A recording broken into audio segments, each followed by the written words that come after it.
if we ban the priest, I think. I mean, I think I'd lean towards it. It might probably be an aggro druid because you wouldn't ban the priest as like would not choose the priest if it was a big druid or a jade druid. Surely that would be my initial thoughts would be therefore it's probably a more aggressive druid because the priest has a lot of removal options and quite a bit of ways of dealing with wide boards.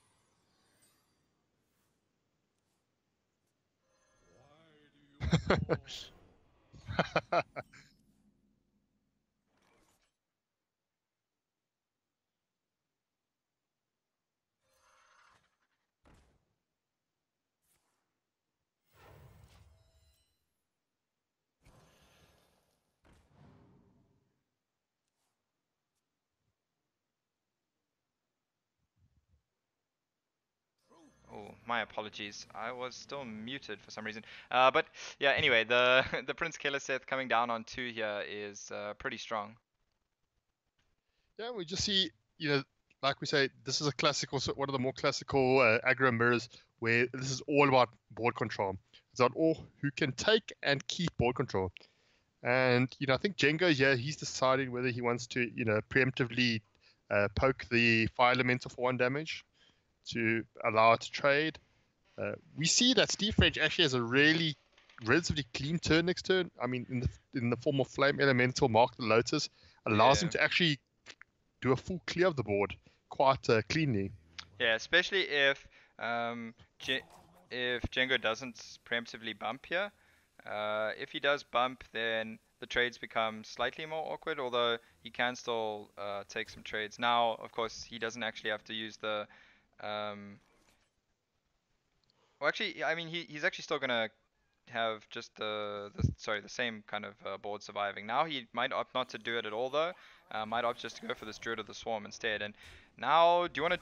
I really like just pushing face for the 2 here. I think it's actually relevant to get some chip damage in against the Warlock to reduce the number of times they can tap if you go into a late game scenario, as well as obviously the fact that you have that Mark of the Lotus to buff up in the future turn, as well as the Mark of Ishaj.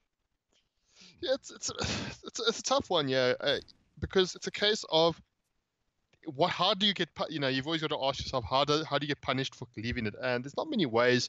I mean, he can soul fire it, but to soul fire 1/5, you don't really want to do it. Yeah. Although it does mean now with the Void Walker pickup, SteveFrench's turn does become a bit awkward. Although Direwolf Alpha with Mark and Lotus, I think once again allows actually quite clean trades all around again. Yeah, it looks like a pretty good turn actually here. The Direwolf Alpha, you can place it in between the Taunt and the Yeah. Enchanted Raven, and then go with the buff. But it looks like he's just gonna keep going wider, rather play the Mark of Ishaj now to get the value. I really did like the Direwolf Alpha turn though. Well, this also To be goes, honest. and he eventually decides to take the trade. Allows him, the Marco Lotus next turn can even get more value if he picks up a 1 or 2 drop. I don't mind this play. It sets up for, a Bittertide Hydra on a clear board, which, if we look at Django's hand, his hand is not good. He's got double Bone Mace so far. I mean, he's got Doomguard for next turn, Yeah. but still, So like now, I think, from yeah, SteveFrench's perspective, if you go with the Direwolf Alpha here next to the Taunt, you can go with Mark of the Lotus, and then it would allow you to trade into this Demon if you wanted, or sorry, into yeah, this Crystal Weaver. But the concern with that is you're kind of missing a lot of damage that you could just push face. Would it maybe not be better if you go with the Direwolf here to actually just push face for everything? yeah. I mean, I wouldn't even, be surprised if we saw like Direwolf between the Taunt and the Raven, and then Galactic Crawl on the far left, and just everything going face. Your next turn you've got the Mark of the Lotus, and I think if it's correct, you push 4, 7, 8 this turn. Next turn you're also pushing a lot. Oh, he's just gonna double trade actually. Okay. He values this taunt that he's been going, Yeah. and I don't know if you had the Mark of Lotus in the hand. I don't know if it really was such a good idea to thin your board. Yeah, proverbially. the other thing is like he could be trying to play around Doomguard to a certain extent, but if Doomguard was in the deck when Keleseth was played, which is most likely, it's actually going to have 8 health here. So now you would have to trade off your whole board to deal with this Doomguard if it does get played, and it looks like it is going to be the Doomguard. And I mean, he can trade off the whole board and then play a Hydra on the board, on an empty board. But as you say, that Mark of the Lotus is really getting no value as it's kind of now just basically stuck in the hand with a board position where you're going to have just Bitterside Hydras in the next few turns, and discarding double Bone Mare probably not what he wanted, but he wasn't likely going to have a target anyway Yeah. over the next turn. I don't know. I don't mind Billitzard and still pushing face. I don't know. I don't think you need to trade you. Yeah, you Uh, could push face. I mean, in the third, I mean, he's at least SteveFrench. He's got bit of time to Bittertard, and Jenga doesn't really. I mean, we know Zulok. Zulok doesn't traditionally have many answers for 8/8s. Outside of trading, minions when they have it on board. I mean, we see, yeah, Jenga has, he's got the Councilman and the Marcus' Imp, but no way of dealing 8 damage anytime soon. Yeah, the Councilman here is pretty nice, but the Flame Imp is not quite as nice here. I suppose because of the Keleseth buff, it's at least contesting the Bittertide Hydra at least. With the Soulfire, it kind of contesting that. But we can see SteveFrench could actually just go for Bittertide Hydra plus Mark of the Lotus and push face Yeah, here. and then Yeah, what are your thoughts on that? face. I mean, that's the first thing that bumped on my mind. I'm like, you don't need to trade you. You're on 30. There is no way the Warlock. Not to mention, so usually, we constantly speak about going to the Bone Mare turn, but what's quite amusing is if he was paying attention, which he should have been, we saw the Doom Guard actually discard both Bone Mares. Yep. So, And that, there's no even potential for punish. yeah, I think that definitely changes how you can play this. But it looks like he's going to opt instead for the wider board. Power of the Wild here, I imagine, for the 3-2. I think it's a little bit better to And then contest with the 3-2 Lotus. and then go Mark of the Lotus buff I don't instead. know what problem he had with just slamming down the second Bittertard, and he's going to Yeah. trade. I really. He's really scared of this Darkshire Councilman, but I think in this matchup, you don't really win by trying to take this too late as the aggro druid. I think you kind of want to end this game earlier. And once again, doing damage to the Warlock is denying him resources because you're not allowing him to get more taps in, which is essentially like denying him cards. And I think that's a pretty powerful um, I mean, position to be in when you can deny those extra draws. he would have had. Also, what do you think of just going the Firefly instead of playing Yeah, playing the the Firefly and discarding the Flame Elemental. I think that was much better. I Yeah. mean, the Firefly is buffed up by the Keleseth. The Flame Elemental wouldn't have been. I suppose the one thing he was looking for was Doomguard, and that's the single reason he didn't go for that, because he wants to have the 5 mana available for Doomguard. But, you have a 1 in 18 chance of hitting that Doomguard there. I think it's better to go, personally, for the safer play there and rather just get the extra 2-3 on the board. Yeah, and I mean, you see now he would have actually been able to start fighting back. Yeah. Yeah, but he does Steve get another Firefly. But yeah, SteveFrench now. I feel like this is also a result of him being a little bit punished for not going with the double Hydra. But now the Power of the Wild. Yeah. Double Hydra, and if he had played the second Hydra and gone face, he literally would have just had lethal. Yeah. So I don't understand why he doesn't push face here. I feel okay. At least now he still probably has lethal. Yeah. But It's going to be very difficult for him not to win here. But I think he's tried hard, it seems like, to not win based on some of those plays, in my opinion. yeah, I really think they cut his odds a little bit. yeah. I mean, there was very little way he lost double Bittertard. I mean, I don't know if you're scared. I mean, even cards like Despicable Dreadlord don't even kill him. Yeah. I mean, he is still going to go 1-0 up here with his aggro druid. And in case everyone missed it whilst I was muted, I think I might have been muted towards the beginning.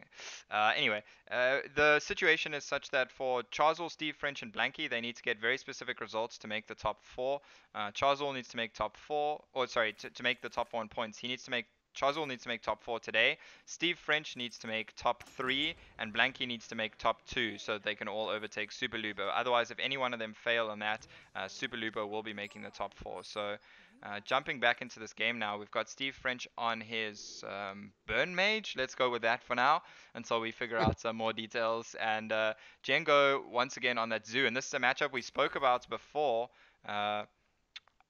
How do you see this playing out based on the opening hands that we're seeing now? So Jenga has quite. I mean, he's got the early plays, but I just lost the mulligan. SteveFrench picking up double Doomsayer. Yeah. I think it's like initially I was gonna say, Jenga has a pretty good starting hand. Now we see him pick up the 3-drop, but with the double Doomsayer, the Arcane Intellect. Oh, and unfortunately Jenga picks up the patches as well. So, SteveFrench will just be able to play turn 2 Doomsayer. And if Django decides to, play his two minions, his 2 1-drops, which looks like he's doing, he won't actually be able to clear this Doomsayer next turn. Yeah, he'll just have 6 damage with the Captain if that comes down. Exactly. So he'll be 1 damage short. It will allow him to Arcane Intellect or Ice Block, and just so much time. Yeah. And I mean, already we saw this in the previous series as well, where SteveFrench was able to get a Doomsayer off early on, and then was able to follow up with the Secret into Medivh's Valet. But I think this situation's a bit different. He probably wants to rather follow up with the Arcane Intellect here because he doesn't have that Medivh's Valet. But Django here has an interesting question. Do you just play the Prince Keleseth to get the buff now? The 2/2 body is probably not worth it. That it's better to maybe just play the Keleseth here than to tap. Yeah, it's a tough one. I mean, I think the buff is probably worth more because if you buff it this early, you're likely to get more than 2/2 worth of stats. Because I mean, you're paying 2 mana to have a 2/2 instead of having the stats distributed amongst your, like now that Bowman could have, those would have been the 2 minions that you lose the stats on basically. Yeah, but the way he did it this way at least gave him a little bit more in terms of options. Now he has the Captain plus the Malcazar's Imp that he can play that will at least help him get some more bodies on board for, using up all his mana at least. Yeah, but a little more efficient. You do kind of question, like, when's he going to play this Keleseth now, though? The Keleseth becomes a little more awkward as it goes on. Yeah. And now... Doomsayer number 2? Yeah, like it's Doomsayer, or I mean, you could even be a bit... I mean, you can go Secret here. You can go Secret Coin Doomsayer, and then next thing you've got the Volcanic Potion. If you play a Secret here, do you play the Ice Lock or do you play the Ice Barrier to guarantee the value? Or do you want to guarantee the Secret in case you draw Medivh's Valet? Personally, I'm a fan of playing the Ice Block earlier. The Ice Barrier earlier in these kind of matchups usually. I don't really like using the coin here though. I think the coin is going to be super flexible for use with like Alexstrasza or Firles Portal. So it looks like coin Blizzard into Blizzard. Yeah, or even just that. So it looks like he's just going to go with the barrier here. I don't mind this. He's trying to basically bait up more of a board so that he can get some more value from that Doomsayer, and probably obviously wanting to look for something like the Frost Nova, or even just going with the Blizzard and the Doomsayer on turn 7 or 8, depending on if he wants to use that coin. Yeah, I mean, now SteveFrench, if he picks up the Doomsayers, if he picks up the... Okay, so he's just going to go with the Volcanic Potions. Because I was going to say, if he picks up the Frost Nova, that would be pretty big. Yeah. This is still pretty sizable. And he decides to get rid of more damage instead of the versatility of the Malcazar's Zem. What do you think? What do you think of that? Personally, I like just getting the damage out. In this matchup, you're not too worried about your opponent having resources that, getting extra draw.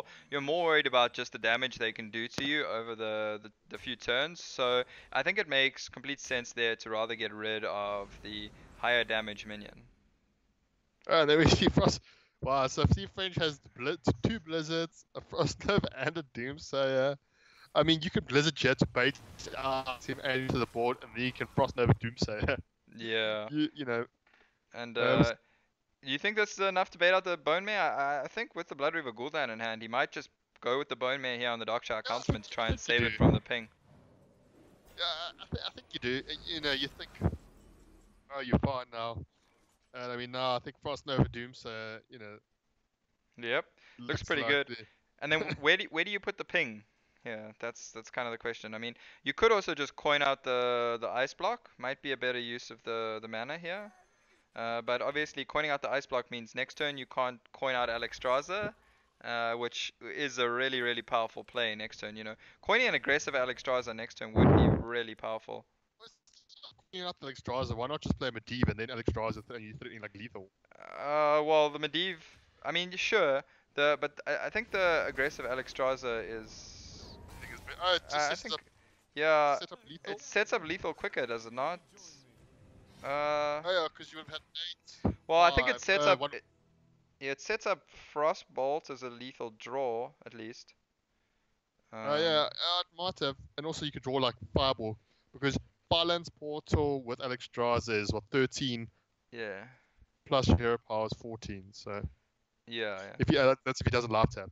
So yeah, maybe calling out the Alexstrasza I think is probably a little better. You know, would have also prevented him from. Yeah, I think in this scenario, you almost never need to use a defensive Alexstrasza because of how far ahead he's been able to get on the board. Yeah, And now, all of a sudden, aggressive Alexstrasza doesn't look as good because now he doesn't have an ice block set up and he has to be worried about the backswing.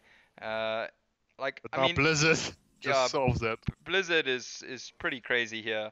Uh, And Blood and Mage. yeah, with the Thalnos as well, you can even use the weapon to kill off the Voidwalker here and then just push face with the Medivh for full A 7 lot of damage. And wow, that thing from below, a good drop from the Blizzard. Just the extra taunt is super important, especially as we're going to see a Doomguard coming back now when this Blood Reaver Gul'dan comes down. Yeah, but I think this is once again SteveFrench commanding position. There's not. I don't think there's any way. Even the Blood Rule Gadan, doesn't save him. Gains in the 5 armor. You might save him for a turn. Yeah, it saves him for Uh, now. And obviously the hero 30. power will allow him to gain life, which is pretty relevant. It also gives him the Void Walkers here that are going to protect him from the minions. Oh yes. So it's actually not too bad here. The Frostbolt draw helps him push through some more damage. Um, oh, there was no Doomguard, sorry, that died this Yeah, there game was no actually. Doom God. Yeah. My apologies. You could So yeah. yeah, Finance Portal, I mean, Frostbolt, you can then push both the you can push both minions face, or you can just Finance Portal the Despicable Dreadlord instead. You I like could Finance Portal in Despicable Dreadlord and just outgrind in this game because I mean you're in such a commanding position. They've used their Blood Rival Gul'dan. well, I, yeah, there's except no the way Blood to Reaver lose. Gul'dan, most of its value comes from Siphon Life. Yeah. Now all of a sudden I think he has to be worried about Siphon Life. I actually think as the mage you kind of need to end this game soon rather than try and grind it too hard, as otherwise you could be in a bit of trouble. So I kind of like the Violence Portal here, but probably paired with either the Frost Nova or the Ice Block. Ooh, with that Mana Worm coming out. Actually, with the red Mana Worm and this King Dread, Swamp King Dread, that one. Dread. Oh, this is I, going I to be a think lot of I, damage. I really like Frost Nova here actually. Yeah, You can Frost Nova. you can set just up basically, trade, yeah, and you protect your red mana worm here, which is actually quite big. I don't know. What do you think of like leaving flame? The flame element. I mean, the fire. What's it? The flame imp up. I think it's important enough to push the extra damage here that it's fine. I do like pushing. Otherwise, if you trade into the Flame Imp, you just give him a target for the Siphon Life that's really clean as well. Now he can't actually kill the Medivh, and you've kind of missed the damage, and the Siphon Life would also be gaining him back life, and that is something I think you do have to be concerned about. Once again, I think now the onus is kind of on the Mage to end the game, and those 2 cards he got from Atiesh and the Violence Portal are really going to help those. Those are just massive minions, yeah. Pretty sizable. Yeah. Especially it's an ability that will kill everything that Jengo plays. Yeah, so he's not going to be getting any value from that Despicable Dreadlord's end of turn effect here. Or the Malkazar's Imp. Yeah, or even the Malkazar's Imp. He can go with Or the... you could play both so that it perfectly so it hits it and then you could hero power, right? Yeah, So, I'm not sure I like his choice to just... I mean, this Doomguard's now just going to die to the Swamp King Dread. I kind of liked him playing the... Oh, okay. I like this. Yeah, that's neat in terms of trades. But he misordered. Oh, Oh. Django there, missing the ordering on his attack, instead playing the Doom Guard first, and then the Doom Guard goes into that Swamp King Dread, and that's a dreadful outcome there for Django as Steve Oh French no, that moves was up horrible. 2-0. No, that was a bad pun. No, that was a great pun. Terrible. Yeah, so Steve French moving up 2-0, and this is obviously super important for him as he needs to make the top 4 bare minimum. For him, as long as he does better than Blanky in today's qualifier, then he will make the top 4 overall on points. So that's important for him. So really, that's actually, as long as he makes the top 4, he will make it because he would be getting 105. He'd be getting 165 points, so he'd move above Super Lubo, which would mean that there aren't 3 people that can overtake him. So if Steve French gets a win here, then he is guaranteed to qualify, and he's going to be looking for a win with this Rogue first, up against Django's Aggro Druid. So Yeah. once again, we nailed that one. Although this could even be like just a fast Jade Druid. The Snowflipper Penguin was often seen in those decks, but I think maybe it's just a even faster aggro Druid with the Snowflipper Penguin. Yeah, definitely, which aims to, the Snowflipper Penguin just helps with the whole token swarming strategy of, playing a lot of minions and buffing them. Yeah. And so this is Steve French is 2-0 up, so if Steve French wins this, he's going to knock Django out of the top 8. Yeah, there's not a lot on the line here for Django, other than just pride. He doesn't really have any real chance of making it. It's just those 5 players that have any. Well, 4 players that still have a chance of making it, and Prodigy, who is already basically qualified. Moonfire, quite nice to get here. That's going to allow him to kill us Enchanted Raven. Yeah, which is super important to play around Mark of Charge here. I was even going to ask, like, do you ever just hold the Swashbuckler so you can coin out the South Sea Captain to guarantee the buff? It could be a consideration. Here he can just coin out the Captain now though, and at least get a bump on this 1/5. Or you could go double Firefly. Yeah. But I kind of like getting the bump though, but maybe he wants to keep the coin as well for use with something like Vilespine. But he must also be thinking, like, I'm not sure if the list. I think some of the lists still run Vicious Fledgling, and I mean his immediate, his question is like, how does he deal with a Vicious Fledgling? If that comes out from Django. Yeah. And currently he doesn't actually have any good ways. Like, I don't know, lucky or unlucky for Steve French, Django's hands is double Mark of the Lotus, which. Yeah, which is not going to be great here. He needs to draw some other kind of cheap minion. Something like an Enchanted Raven would obviously be really good. Yeah, any 1-drop would be really powerful. That is probably the most expensive minion in the deck. On the other hand here, and do you think he needs to use both these Mark the Lotuses, or maybe just use the hero power here to get all the trades? I like this. I think you save the. You don't need to play the other Mark. I think you just clear the board here. Yeah. You maintain board control, and I think like this.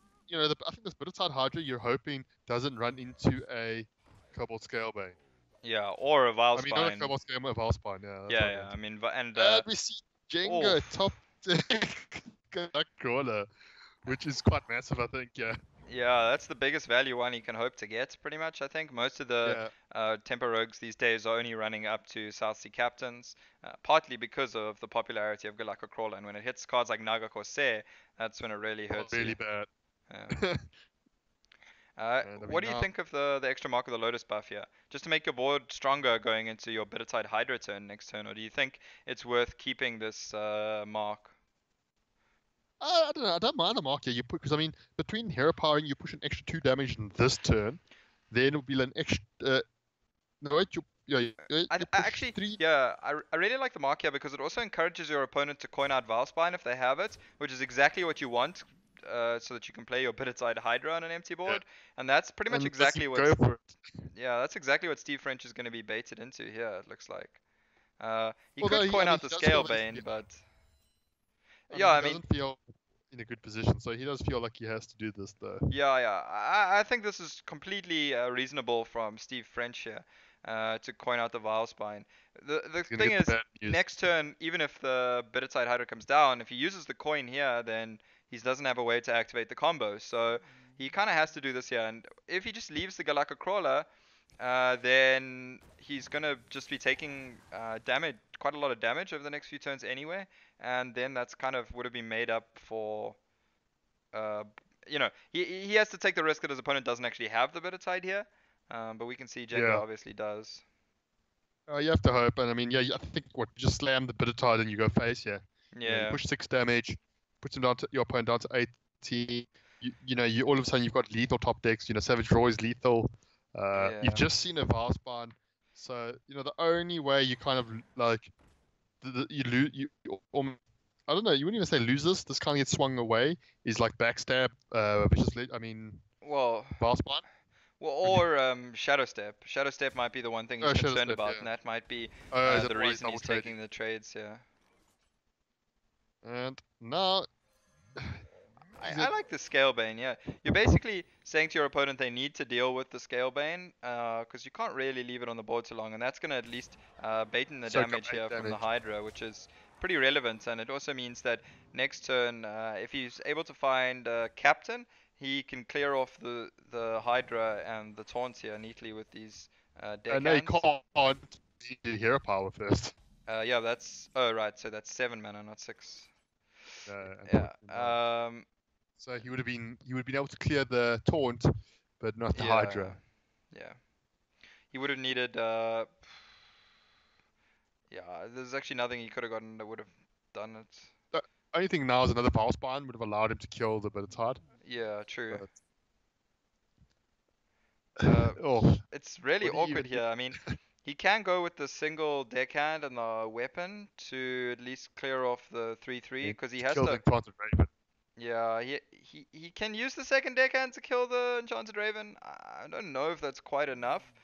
Maybe he needs to wait for like SIS7 agents or any other kind of form of damage that he can use on this Bittertide Hydra.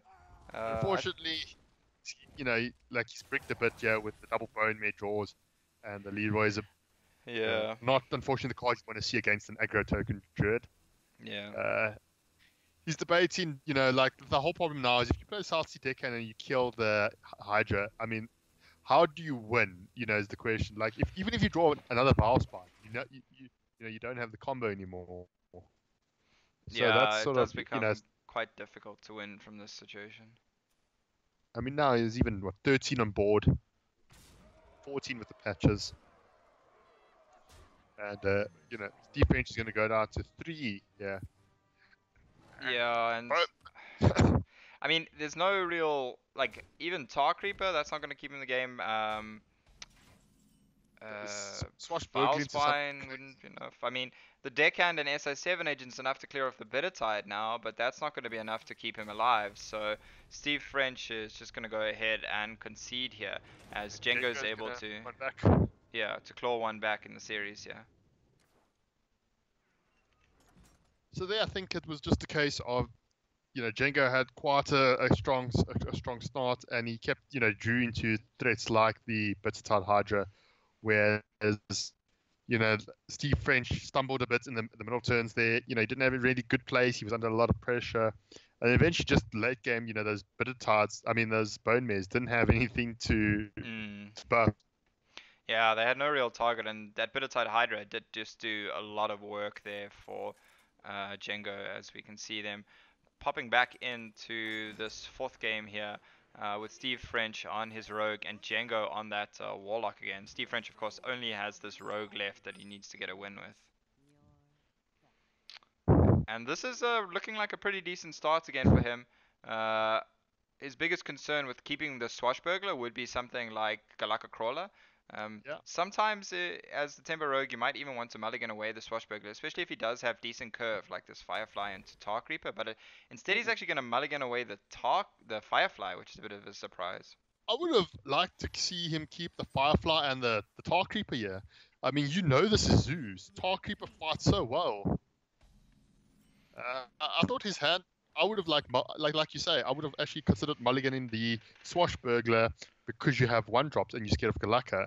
Yeah, and if you are scared of, Actually, wait, you're not scared of Galaka. Well, what are we talking about? This is Oh, it's Kelaset Prince Zoo. Galaxy, yeah, Of of course, course, yeah. so Galaka is not an issue. I still would have liked him to keep the Fireflies, though. I feel like they Yeah. are pretty strong in this matchup. The only concern is that you get outvalued if you just are playing Fireflies and not actually having any Oh kind of higher wow. value minions. Tyler is pretty good against Warlock Zoo as well. Yeah, Tarlurker, really difficult for the Zoo deck to deal with. Although this turn for SteveFrench is a bit awkward, though. You can go just backstab with hero power, and heading to turn 4, not quite what you want, but He, you still keep a 1/1 on board, and you have to developed. yeah, and he does have coin plus 5 drops in his hand at the moment. So next turn he can always go with, let's say, coin Tarlurker, or he can just coin out the Cobalt Scalebane here. I think you're calling out Tarlurk. It's just far more annoying to deal with, I think. That's 7 health. Yeah. And If you get the Cobalt Scalebane down behind the Tarlurker, then that can be really devastating because yeah, it gives the Cobalt Scalebane a really solid target to hit. yeah. Then once it becomes it's a 4/7 your opponent's turn. It becomes a 5/7/7 with taunt if the Skullbane lands on it. Yeah. So I really like the Tarlurk here. Skullbane, is strong, but the fact that there's two 3s on board means there are quite a lot of ways that it can be dealt with. Yeah. And it looks like he is going to go with the Tarlurker here. Even going to Shadow Step this Swashbuckler for some extra value. Interesting decision. I suppose what's nice about this is it gives him a way to activate Vilespine next turn in case a Doom Guard comes down. I actually really like that. That's quite smart. Yeah, also I like it in the sense that he also gives him the flexibility of playing this Cobalt Scalebane next turn, and like we are saying, he can guarantee the buff on it. Yeah. Yeah, I like this So choice to bounce Swashbuckler. The Warlock cards are generally not as good as the Tarlurkers, that's for sure. yeah, Warlock cards can be a bit iffy on average, so it's not so much for the value here as to give him those other guaranteed options. and we just see Jenko decides to go wide. Yeah, he's going to. That's quite a wide board, and even though SteveFrench can kill it, like we say, that Cobalt Scalebane buff on the line just to munch through all of these taunts. Yeah, he still has to wait a little bit here for the buff to go off end of turn, but it is going to be really powerful here. As now, as you mentioned, he has that 7/7 taunt, and that lines up pretty well against Doomguard as well. Yeah, on the bright side, Jenko he can go for Soulfire and the Doomguard. Hopefully, the Soulfire doesn't discard the Doomguard to draw 3, to get that value off the Markel's Imp. Yeah. You do run the risk of losing your Blood Reaver Gul'dan. Yeah. But I think now, you kind of have to try and, At this stage, with both Doomguard and Soulfire in your hand, I think you can reliably say you're never going to play Blood Reaver Gul'dan. It's probably definitely going to be discarded. So it's just a case of whether you want the Doomguard as well. Whether you want to play it this turn. Yeah. And then trade 2 of the taunts, and then I think you play the Doomguard, kill the 5/5, and then you still maintain ball control. You have a bit of, you'll have the refill as well. And if you're really lucky, the Gul'dan might get discarded here, to be very honest. Yeah, he could discard the other Doomguard and the Bone Mare here, but it is the Blood Reaver Gul'dan. It's going to get discarded, which I suppose, considering the other card in his hand is a Doomguard, it's actually not too upset with that. Though he does trade the Imp away, which I'm a bit surprised with. He values the extra damage over the utility of the Markel's Imp, which, considering you drew a Doomguard, I would have actually liked him to keep the Imp alive. Yeah, I suppose the 2/3s are pretty difficult for Rogue to deal with. They are just really annoying minions that Rogue doesn't really naturally have any great ways to deal with. And here, it looks like he might go with this Flame Imp and the Vilespine, I think, to kill the Doomguard. It leaves him with a board that decently contests the Saronite Chain Gangs here. I think he was initially looking for looking at playing the Cairn, but then I think he realized that the Vilespine and the Flame Imp is more stats, but also, biggest tempo swing. Yeah. You could have also just been looking for something like Hellfire. That would have been a really big swing if you'd been able to find something like that. And here we see the second Doomguard coming down, which is pretty powerful. And Jenga is in a bit of a I mean, we see the Tar Creeper is a pretty nice pickup, but it does make his curve a little bit awkward because if you play in the Tar Creeper, you can only really play the Fireflies. Yeah, I think this might be a scenario where he just has to play Can here and hope he doesn't Hope he die doesn't die. in order to have Well, any real chance of coming back here, I because mean, that can allow him to play the Tar Creeper Scalebait next turn. you've seen double Doom Guard and one Soulfire, so theoretically, there's not many ways you die. Yep. You don't die. It's just a case of you can still stay alive. So I think that's what he goes for. And obviously, he's also hoping to draw possibly something like a Bone Mare would help him as well. Yeah. This is definitely a situation where Django has to be a little bit worried about something like Bone Mare. Uh, and I think SteveFrench actually touching some of his cards here to kind of try and bluff his opponent into thinking he actually has Bone Mare, maybe. Yeah, it's possible. Sometimes the mind games come up at you. But now, I'm just got to decide. Does he want to clear this board? I mean, he can't really clear this board efficiently because of the Cairns, But you could actually full clear. It's like most of his board. And I mean, I don't know if that's something you really want to do here. Yeah. Although the blowout, because now the decision is, if he has the Bone Man I don't clear, then I'm in big trouble. If I do clear, then I'm still ahead, but I'm not as far ahead. So if the Bone Mare comes down, Kane goes to 9, and it kills one of the other Saronite chain gang here. So then it'll be at 7 HP, and then you can just trade the 2 Flame Imps and the Malcazar's Imp into it, and still push. Yeah, So I think if he, yeah, I think it's actually fine here. Even the Bone Mare wouldn't be enough for SteveFrench. yeah, I think I was just trying to work that out. Trying to work out if that is a potential way of coming back. Yeah. And we see Fresh lose another game with him, and it's always sort of ironic when like a deck that's regarded as the best deck in the meta is struggling to find its wins here. Yeah, but being such a popular deck, it does come with a target on its back, and that's kind of a little bit what Django has gone with here. The aggro druid that we saw get a win first is pretty strong against the tempo rogue, and now it's going to come down to this rogue mirror. And And I this is know, what's 2-2 now, I believe. yeah, 2-2. And I know when it comes down to rogue mirrors, for me, I always favor Valera over Maev. And this is a pretty good starting hand though from SteveFrench though. He decides to keep the 2 1-drops this time. I mean, it allows him, put a Swashbuckler on 1, gets the day. Or you could even go Firefly on 1 and then like Firefly and Swashbuckler on 2. I mean, picking up something like Killer Set would be massive here, I think. Yeah. Barnes is not a bad pickup. Yeah. This is going to be quite an interesting game because Jingo, I mean, they both have actually very similar hands in terms of, they both have Firefly, they both have Swashbuckler.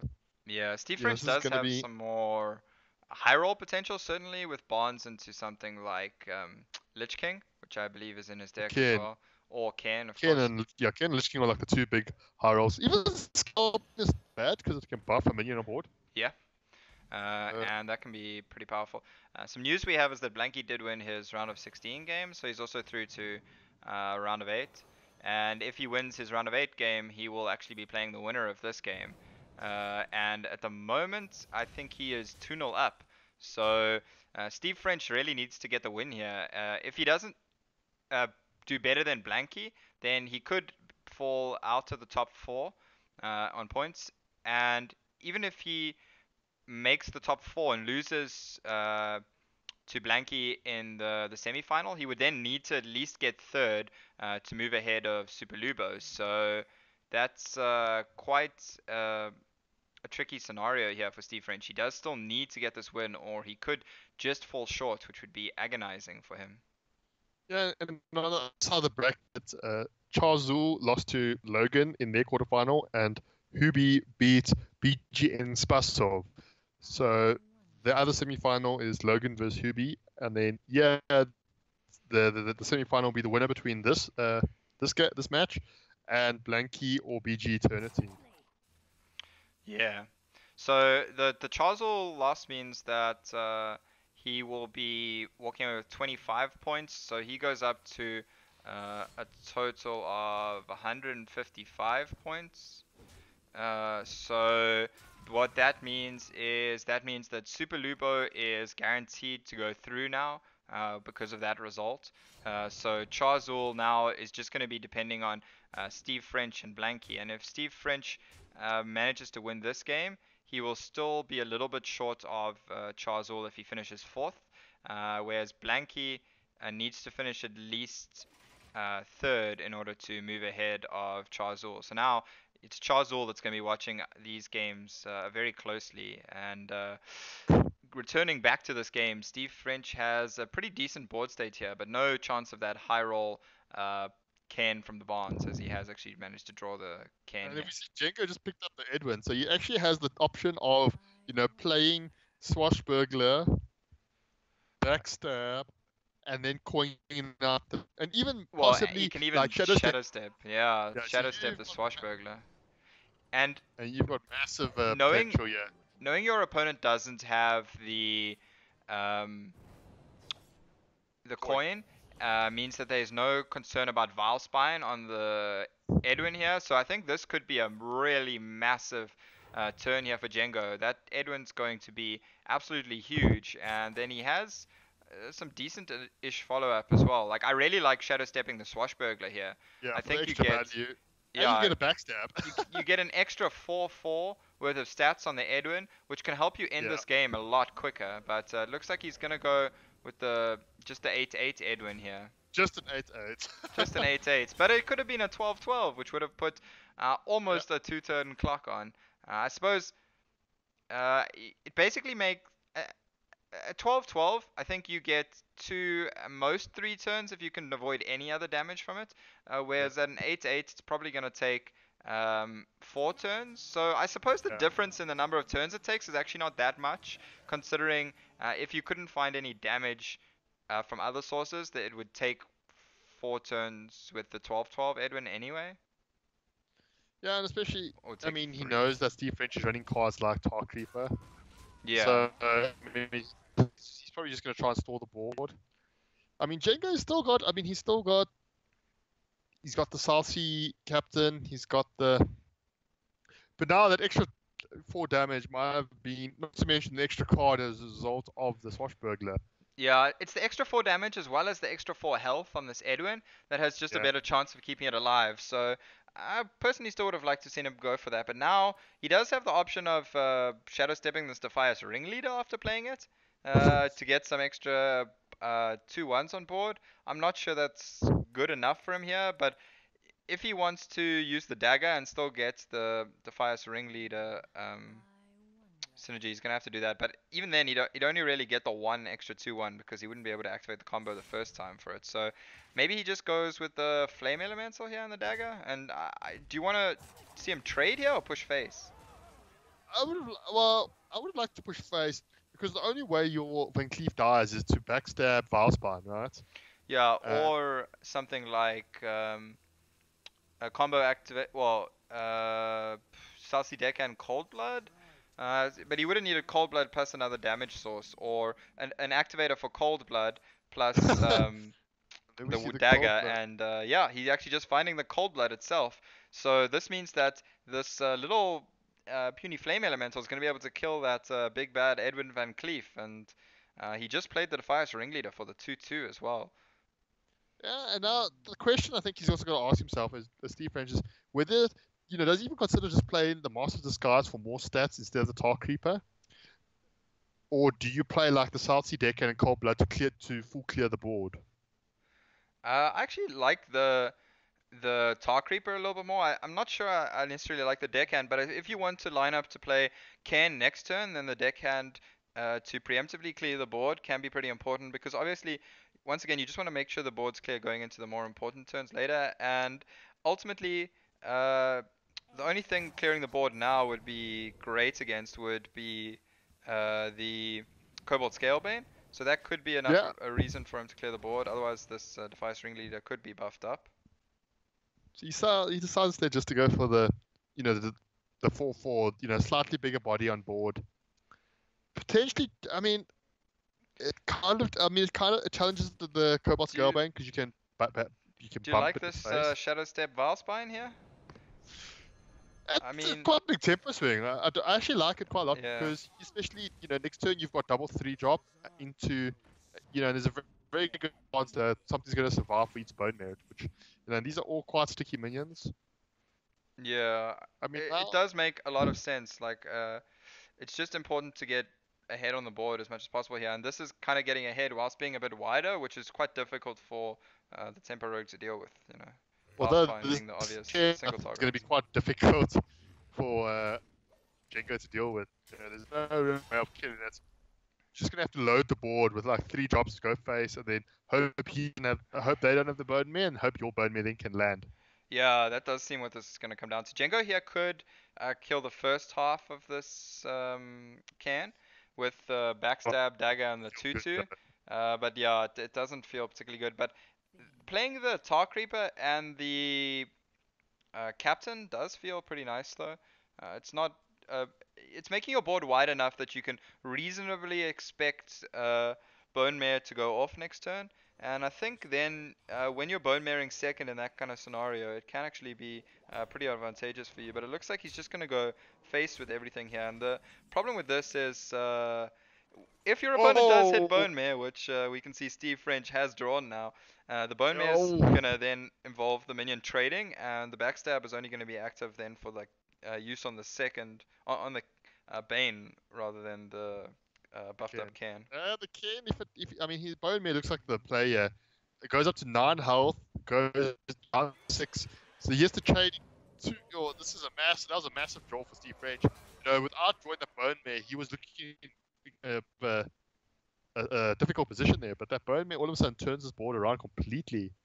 Yeah, Um, and he can play his own Bone Mare here on the Defias Ringleader, use that to trade, and then use Backstab to clear off the Bane with either the you just Vile push Spine face or the now. Do you Captain not just trading. try outrace?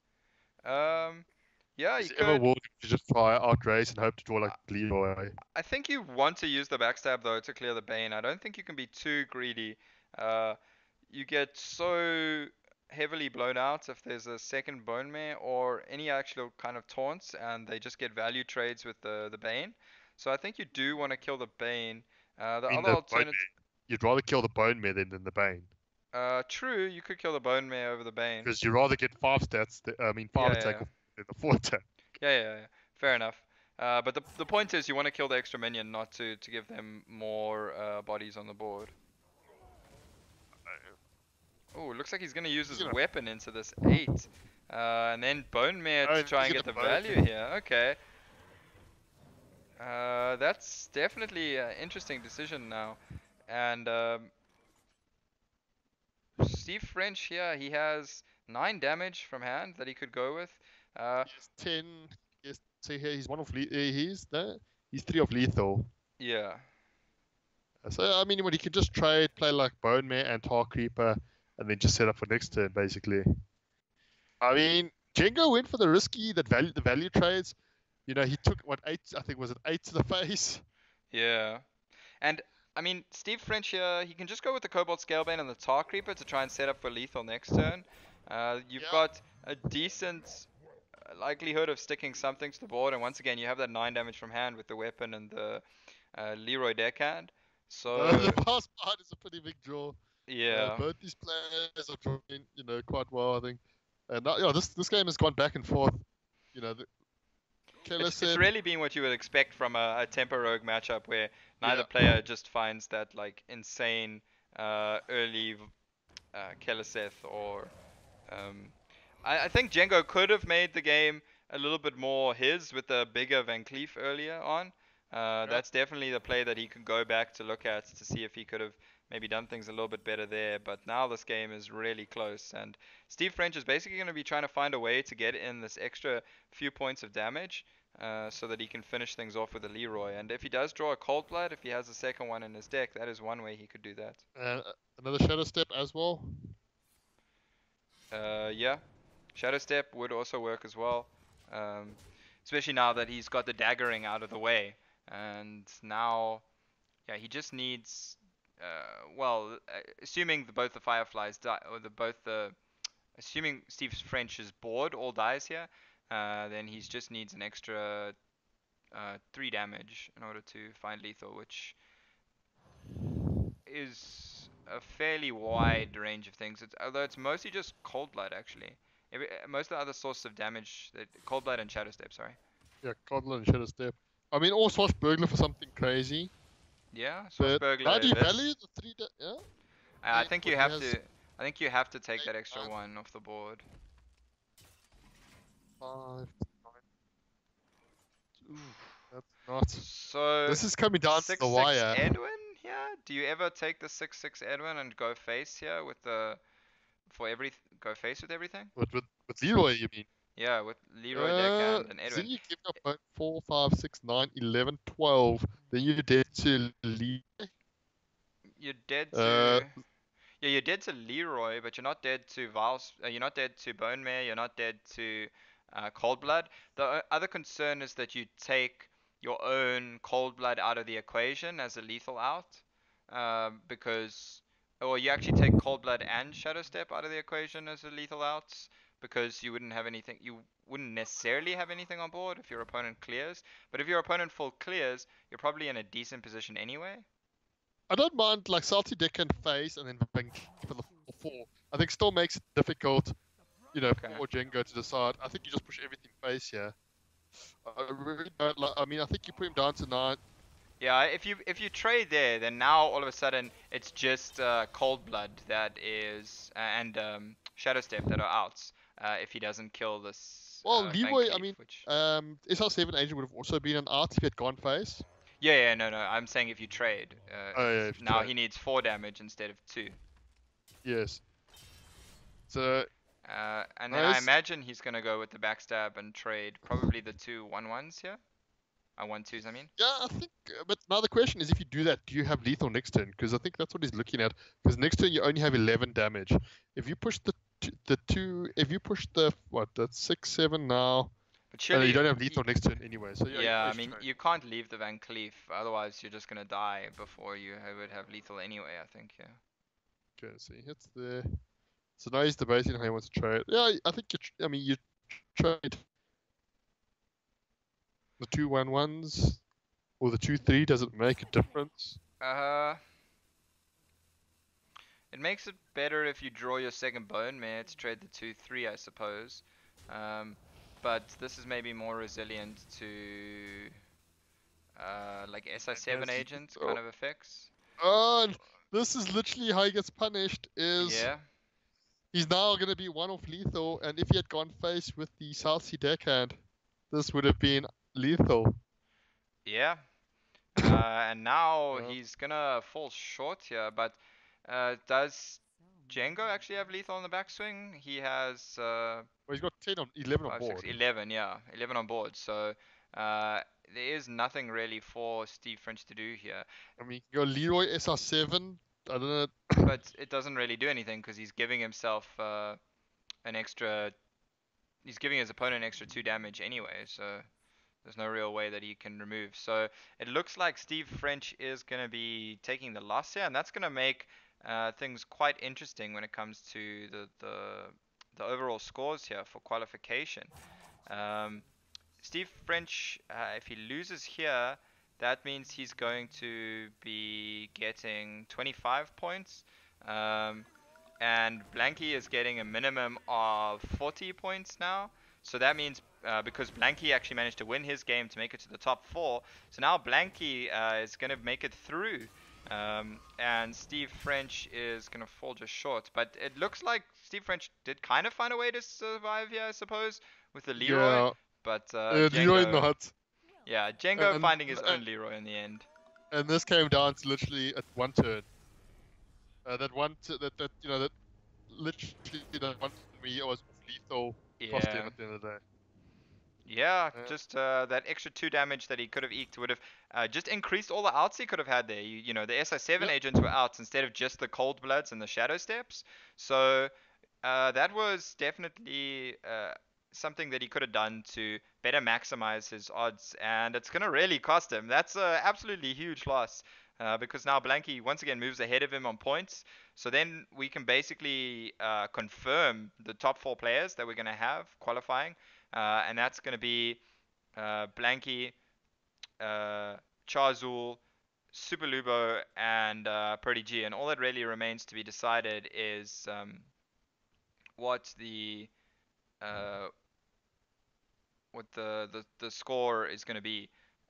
Sorry, what The the final ordering standings is will going be. to be. Yeah, yeah. What the ordering is going to be uh, for the seeding for the group stage. So we will be back soon for the next game. Don't forget to enter the giveaway if you are in one of the eligible regions that in Southeast Europe. Type !giveaway in chat. But we will go to a short break and be back soon. See you then.